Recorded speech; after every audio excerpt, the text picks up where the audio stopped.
شروع کرتا ہوں اللہ تعالیٰ کے نام سے جو بڑا مہربان نہایت رحم والا ہے۔ حضرت ابو سعید بن مالیہ رضی اللہ تعالیٰ عنہ سے منقول ہے کہ ہم رسول اللہ صلی اللہ علیہ وآلہ وسلم کے دور میں بازار کو جاتے ہوئے مسجد کے پاس سے گزرتے تو اس میں نماز پڑھتے۔ حضرت ابو ہریرہ رضی اللہ تعالیٰ عنہ سے مروی ہے، رسول اللہ صلی اللہ علیہ وآلہ وسلم نے فرمایا، تحقیق فرشتے اس شخص کے لیے دعائیں کرتے رہتے ہیں جو اس جگہ بیٹھا رہتا ہے جس جگہ اس نے نماز پڑھی۔ اے اللہ اسے معاف فرما، اے اللہ اسے پر رحم فرما، جب تک وہ بے وضو نہ ہو۔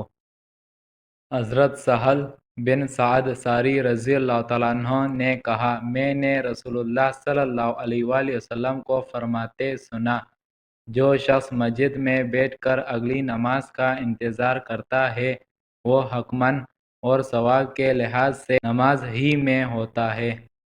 اللہ تعالیٰ ان احادیثوں پر ہمیں عمل کرنے کی توفیق عطا فرمائے، آمین۔